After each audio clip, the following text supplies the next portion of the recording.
Oke, welcome to our channel Vokasi Podcast. Halo, selamat siang pendengar dimanapun Anda berada.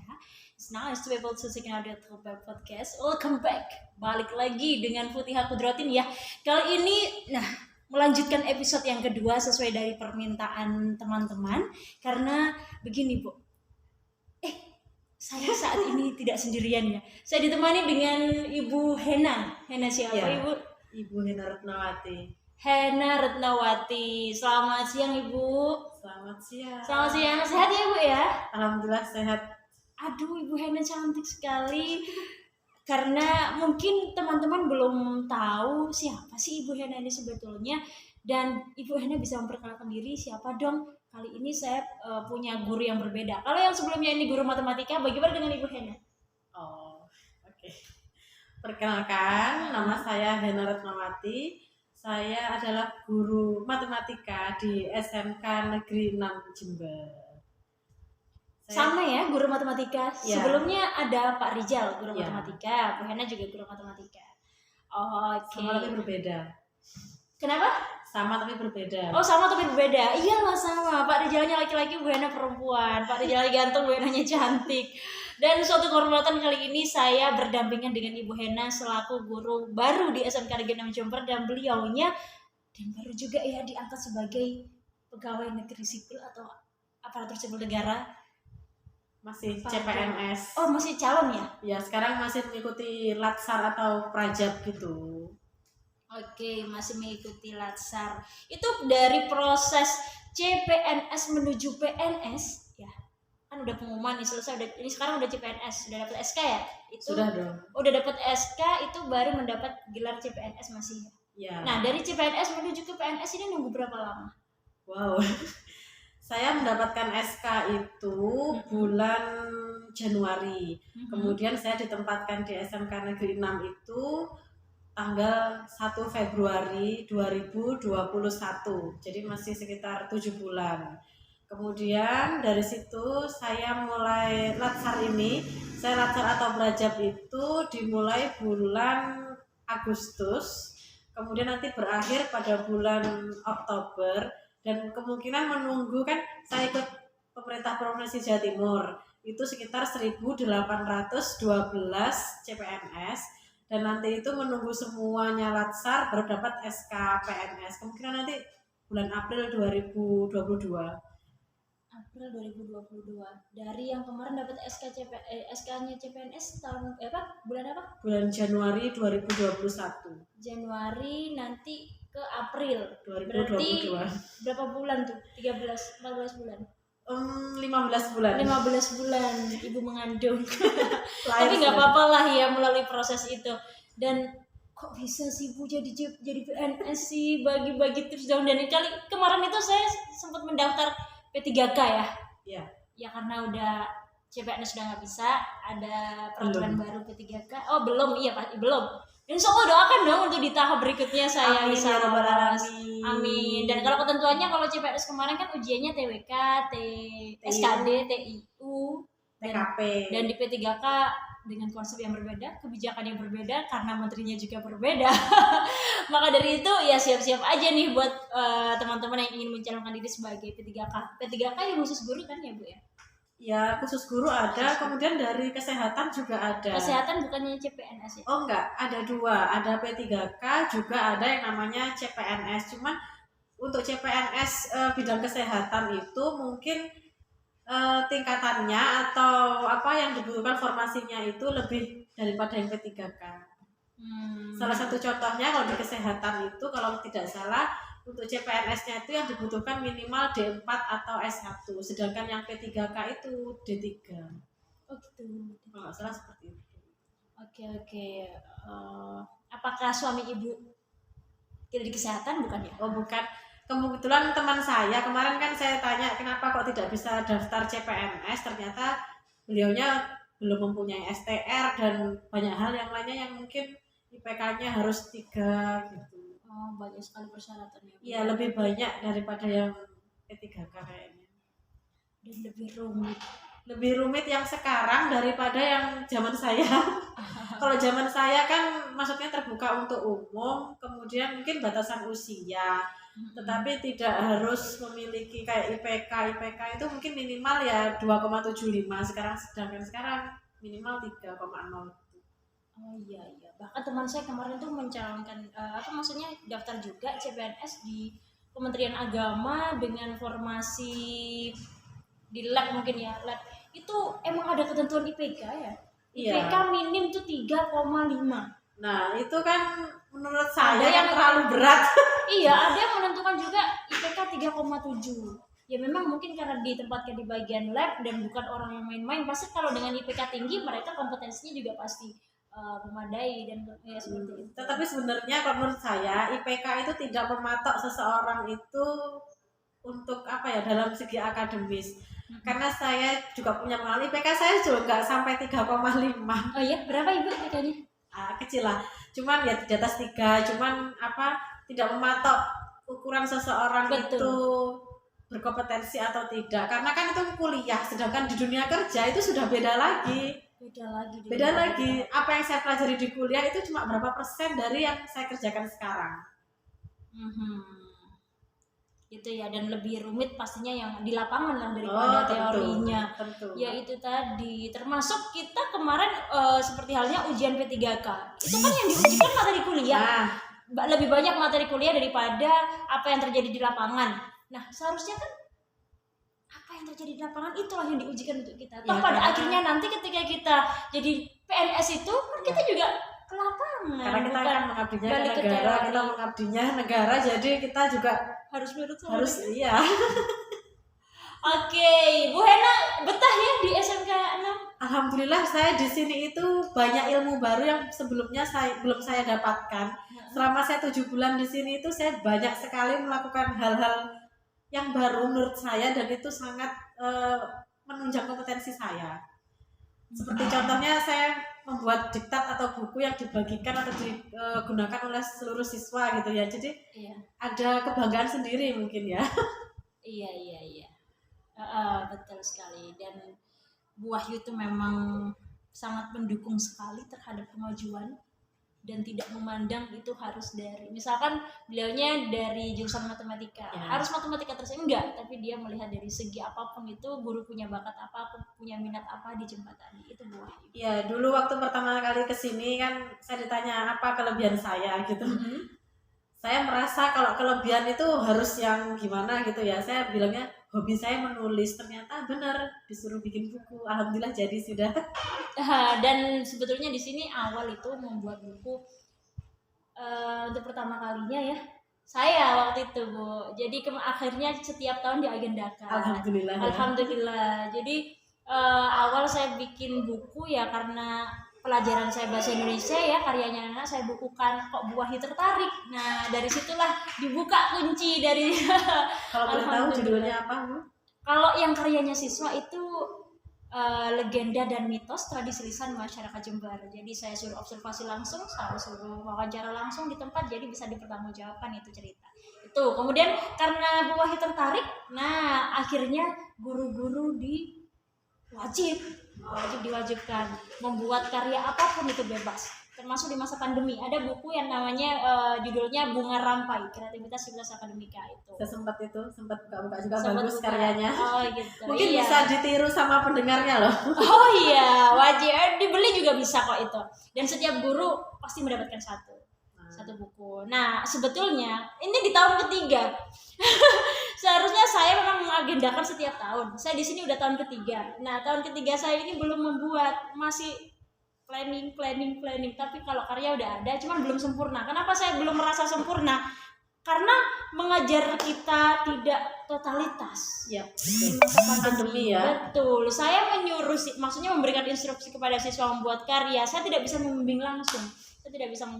Hanya melalui daring, dan itu pun ya tahu sendiri. Kurang efektif juga. Betul. Dan lebih banyak yang tidak mengumpulkan tugas daripada itu sudah cerita sama guru, kayaknya di sekolah manapun juga sama seperti itu. Sama. Ibu suka ya jadi guru? Cita-cita bukan sih Bu jadi guru itu? Cita-cita saya berubah-ubah Bu dari kecil. Berubah-ubah. Iya, berubah-ubah. Oh begitu. Sebetulnya cita-citanya apa? Dan baru ketahuan masuk di guru itu keinginan siapa sebetulnya? Oke, jadi pertama dulu kan kita waktu TK itu suruh diminta biodata dari Betul. gurunya.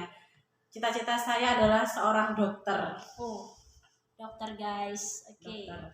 Kemudian SD itu saya pernah diajak ke bank sama ayah saya. Kemudian saya mikirnya wah enak kalau jadi direktur bank ya, uangnya banyak. Cita-citanya memang tinggi ya, langsung ke atas direkturnya, enggak langsung Bukan jadi pegawainya. Mungkin kalau saya dulu, wah jadi pegawai bank ya. Kalau beliau direktur bank, guys. Oke, terus cita-cita. Kemudian dari situ waktu kelas 6 SD itu ada soal bahasa Indonesia atau IPS gitu ya. Jadi kalau sekolah itu dipimpin oleh kepala sekolah. Nah, kalau misalkan universitas dipimpin oleh seorang, nah jawabannya kan rektor. Saya langsung bercita-cita menjadi rektor. Masya Allah. Jangan-jangan hati-hati ya, yang memimpin SMK Negeri 6 Jember nanti dikudeta nih sama Bu Hena. Cita-cita yang mulia sekali, langsung ingin jadi pemimpinnya. Baru SMP itu terbuka hati saya, langsung kan menjadi guru gitu. Simple tapi baru SMP. Iya. Ini hujan bukan sih ya? Bukan. Oke, cita-cita SMP itu memang dari hati sendiri pengen jadi guru. Iya betul, pengen jadi guru karena ketika kita makan, teman saya waktu itu tanya materi yang dia nggak bisa kan, terus saya ajari terus dia bisa. Itu kepuasan tersendiri loh, kepuasan tersendiri. Oke, jadi kepuasan tersendiri karena bisa memberikan contoh bagi teman-teman yang lain. Sama jari gitu ya, bisa membantu mengerjakan soal seperti dari itu. SMP itu konsisten sudah cita-citanya jadi guru, sudah stagnan dan nggak pengen berubah. Alhamdulillah Allah memberikan jalan, saya menjadi guru. Saya kuliah di IKIP Malang, UM ya, saya kuliah di UM. Kebetulan kemudian saya setelah lulus langsung mendapatkan pekerjaan menjadi guru swasta di sebuah yayasan. Kemudian saya bekerja 9 tahun setengah, baru saya diangkat sebagai CPNS di SMK Negeri 6. Berarti prosesnya panjang. Prosesnya lama, tidak instan. Saya tes CPNS juga 3 kali ini. Baru 3 kali. Kenapa? Dulu sebelumnya kenapa nggak ikut tes? Kan nggak ada tes waktu dulu, ada moratorium, nggak ada tes. Ada tes itu 2014. Dan kebetulan penempatan yang jurusan matematika itu yang paling dekat dari Jember adalah di Pasuruan. Waktu itu ridho ibu, yang mungkin ibu saya agak keberatan, ya. Terus ya akhirnya tidak lulus. Memang ridho ibu sangat menentukan sekali. Nah kebetulan di sini ternyata ibu saya sudah meridhoi dan alhamdulillah doa ibu itu yang paling penting, paling mujarab lah intinya. Bu Hena, bicara soal hobi tadi. Iya. Menulis ya? Menulis. Apakah sudah ada karya yang diterbitkan sebelumnya? Enggak, cuma hobi. Jadi dulu itu saya nggak bisa dikatakan hobi karena kan orang matematika identik dengan hitung-hitungan. Jadi gimana ya, membaca menulis itu kan kayak bukan suatu hobi, tapi beda dengan saya. Waktu SD itu ya paling nulis buku diary, berawal dari sebuah diary. Dari diary menulis, kemudian ya SMP itu ada yang namanya dengan surat-suratan antar teman. Itu dulu kan, zaman dulu. Nah, SMA itu ada lomba menulis karangan judulnya Jika Aku Menjadi Presiden. Saya masih ingat betul waktu itu zamannya presidennya Bapak SBY. Nah, dari satu sekolah itu ternyata tulisan saya terpilih untuk dikirim ke Jakarta. Oh iya? Iya. Itu SMP? SMA. Jika Aku Menjadi Presiden. Ya, ada lomba karangan dengan judul Jika Aku Menjadi Presiden. Jadi saya tulis itu menulis karangan bebas yang memang real, yang saya rasakan, dan saya lihat di lapangan. Itu step by step nggak sih biar bisa sampai di Jakarta? Iya, kan ada eliminasinya gitu kan. Jadi dari sekolah banyak yang guru bahasa Indonesia bukan pertama itu tugas ini ada tugas bahasa Indonesia yang mengarang Jika Aku Menjadi Presiden. Ternyata guru tersebut setelah di akhir ternyata itu adalah sebuah lomba, gurunya nggak bilang. Jadi karangan saya itu dikirim ke Jakarta. Tapi ternyata dari sana tidak menang sih, cuman kan sudah mewakili sekolah. Waktu itu itu zamannya bukan sertifikat sih, lebih ke apa ya? Iya. Ya kayak penghargaan maksudnya dari sekolah yang sudah mewakili ya gitu, terima kasih gitu kan. Tapi kan teman-teman akhirnya tahu juga gitu. Berarti guru bahasa Indonesianya sangat ya kreatif sekali, ya menjembatani siswanya juga. ternyata terus waktu kuliah, ketika yang lainnya skripsinya mungkin praktek mengajar di kelas, itu tidak berlaku bagi saya. Jadi yang lainnya mungkin PTK sudah biasa ya waktu itu zamannya. Ibu Saya membuat buku siswa. Saya kemarin kan suka menulis ceritanya. Iya, membuat buku siswa. Membuat buku siswa yang saya saya ketik sendiri, saya tulis sendiri, saya desain sendiri, itu saya jadikan skripsi. Itu membuat buku siswanya kan pasti sebelum membuat skripsi ya? Oh enggak, pas zaman membuat skripsi. Saya bisa menulis itu dalam waktu. Berarti judul skripsinya apa? Pengembangan bahan ajar berbasis masalah pada materi Kling dan luas segitiga untuk siswa kelas 7 SMP. Oh, jadi pada saat itu juga membuat dan pastinya juga diaplikasikan kepada siswa. Oh iya, saya praktekkan ke siswa, cuman tidak yang lainnya kan mungkin mengajar atau apa. Saya mempraktekkan buku itu dan ternyata responnya dari pihak kampus, dari pihak sekolah yang saya tuju dan dari siswanya itu sangat ini. Ada validator kalau nggak salah ya? Gitu. Ya, ada validatornya. Siapa nih validatornya? Validatornya itu ya dosen memang yang ahli dalam bidangnya. Kemudian yang kedua adalah guru di sekolah tersebut yang memang sudah kualifikasinya sudah itu ya mumpuni dalam bidang tulis menulis, sudah diujikan selesai ya. Alhamdulillah. Sempat itu bukunya sempat terbit, maksudnya udah beri SBN belum? Oh enggak sampai beri SBN kan belum di approve sama apa, belum diajukan juga, cuman dibuat skripsi. Jadi skripsi saya menulis kan nggak membosankan. Di kamar mandi Bapak? Iya, ada iklan dulu sebentar. Oh gitu. Dan Bu Hana memang asli sini ya, asli Tanggul. Asli Gumuk Mas. Asli Gumuk Mas. Kok bisa Gumuk Mas sih? Itu bisa dibuat legenda loh, serius. Nah, ceritanya. Dulu saya juga sempat tanya-tanya, kenapa ada Gumuk Mas? Dulu di Gumuk Mas itu ada bukit, kalau orang Jawa bilang gumuk ya. Nah, kemudian ada orang yang menggali gumuknya itu, ada emasnya. Dan desa itu belum dikasih nama kan, dan dikasih nama Gumuk Mas. Serius ada emasnya? Katanya, kononnya. Konon, berarti emasnya dikit tapi ya. Ya, nggak tahu, enggak, karena kemarin berkaitan dengan buku yang saya terbitkan dan hasil karya siswa, yaitu tadi berkaitan dengan legenda dan mitos, termasuk misal Gumuk Mas. Kenapa kok daerah atau suatu wilayah dinamakan dengan Gumuk Mas? Itu sudah saya buka, tapi kalau Gumuk Mas sepertinya belum ada. Siswanya nggak ada di Gumuk Mas, gurunya dari Gumuk Mas. Iya, dari berbagai daerah. Bu Hena, ada yang mau disampaikan kepada siswa mungkin yang sedang menonton ini? Oke, untuk seluruh siswa anak-anakku tercinta di SMK Negeri 6 Jember, kalian tetap harus mengejar cita-cita kalian apapun itu. Seperti Bu Hena, dari kecil cita-citanya berubah-ubah terus, tapi ketika nanti menjelang dewasa juga akan konsisten. Ketika kalian punya cita-cita, kalian harus tetap konsisten dengan apapun itu dan jangan takut pada kejamnya dunia ya kalau orang bilang. Tetapi kalian harus berusaha, berdoa, dan tetap ridho orang tua adalah yang utama. Itu aja sih. Gitu ya? Ya. Itu kalau memang sudah Bu Hena yakin pada kemampuan sendiri, menurut saya Bu Hena sudah tahu jati diri Bu Hena sudah tahu kemampuan Bu Hena di mana. Alhamdulillah, dan alhamdulillah juga ada fasilitas dan Tuhan berikan jalan itu. Dan bagaimana dengan kita, dengan kami misalkan yang memiliki cita-cita A tapi tidak kesampaian, dia harus memilih B tidak kesampaian, dia harus memilih C. Sama halnya seperti kelemahannya di Indonesia, kita tidak bisa masuk pada jurusan bakat dan minat, tetapi pilihan berdasarkan opsi, ya kan? Karena hidup itu kan pilihan kan? Serius, hidup itu pilihan. Dulu tuh saya sempat galau juga waktu memilih di universitas itu. Saya ambil apa ya? Saya kan suka matematika. Oke, ambil matematika pilihan pertama. Terus pilihan keduanya apa? Kan mesti bingung gitu. Terus apa pilihan pertamanya dokter, terus matematika. Tapi saya nggak mau. Saya memang ingin jadi guru matematika. Jadi pilihan pertama saya matematika UM dan pilihan kedua matematika UNED.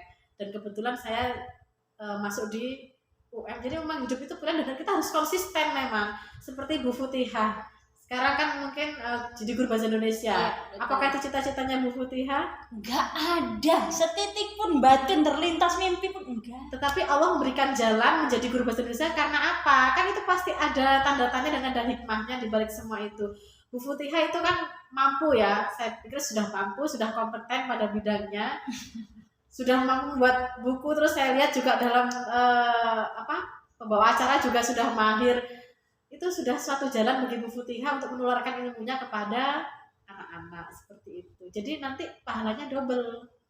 Insya Allah ya. Ya, yang kita kejar kan ridhonya ilahi sama ridho orang tua. Karena sejak sampai saat ini saya masih dengan status guru. Kalau disebut guru itu berat ya. Bu Futihah ngajar berapa tahun? Kenapa? Bu Futihah ngajar berapa tahun? Saya lulus tahun 2017 Ibu. Nah, masih baru sekali. Saya butuh waktu untuk sampai titik ini itu 9 tahun setengah. Ya saya jangan lama-lama loh. Ya, maksudnya itu mengambil pelajarannya. Jadi tidak semua orang itu dalam cita-citanya harus instan. Memang ada yang fresh graduate kemudian langsung sukses gitu ya. Tetapi kita tidak tahu apa yang dia lalui sebelumnya itu. Setiap orang punya jalan hidup masing-masing. Ada pengorbanan ketika dia mendapatkan sesuatu, berarti ada yang dia korbankan. Itu. Contohnya ketika kita membeli barang, pasti ada yang kita korbankan yaitu uang. Misalkan seperti itu. Nah, jadi kalau kita ngajar ke anak-anak, hasilnya anak kan bisa katanya, tapi yang kita korbankan apa? Waktu kita untuk anak-anak seperti itu.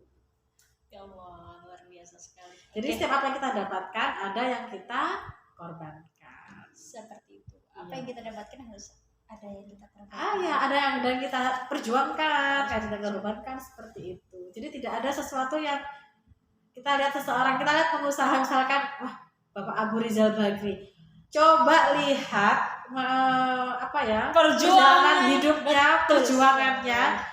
Mungkin kita juga tidak siap kalau dalam posisi beliau seperti itu. Jadi setiap orang punya perjuangan. Bapak Jokowi, kalau saya lihat perjuangannya tidak tiba-tiba menjadi presiden, itu tidak seperti itu. Jadi kalau lihat biografinya, kita harus sering-sering baca biografi mungkin ya. Jadi ada perjuangan di balik itu semuanya. Saya akan jembatani kalau ibu punya karya sini. Saya akan kumpulkan karya-karya guru, saya insya Allah saya kumpulkan. Baik, mungkin setelah ini bisa disosialisasikan kepada guru-guru. Jadi tidak saya saja yang mungkin menyumbangkan karyanya. Karena ini kalau untuk membukukan karya siswa masih belum terkumpul di saya, hanya sebatas puisi ya. Ada sih puisi, cuman saya masih butuh banyak karya lagi. Termasuk karyanya Bu Hena, nanti saya belum pernah baca sama sekali. Puisi, pantun. Mungkin lebih kepada inspirasi seperti itu. Tadi seperti aku ingin jadi presiden, ya. Iya, karena yang saya tulis itu sebenarnya berdasarkan apa yang saya rasa. Jadi saya tidak pernah membayangkan misalkan nulis terus mikir gitu, enggak. Jadi apa yang saya rasakan itu yang saya tuliskan. Jadi nggak mau yang membuat-buat mereka itu. Enggak, saya bukan tipe kalian yang bayangkan, itu bukan tipe kalian yang seperti itu. Oke, true story ya. True story. Oke, terima kasih Bu Hena atas waktunya. Sama-sama Bu Futihah. Ini first time untuk saya. Terima kasih dikasih kesempatan untuk podcast. Bisa masuk laporan kegiatan nih. Oke, siap. Oke, terima kasih buat waktunya dan banyak sekali pelajaran yang bisa kita ambil. Semoga obrolan kita kali ini membawa manfaat. Ya, oke, sekian. Saya Putri Sudratin pamit undur diri dan Ibu Hena Retnawati, terima kasih. Wassalamualaikum warahmatullahi wabarakatuh. Salam pendidikan, salam literasi. Oke.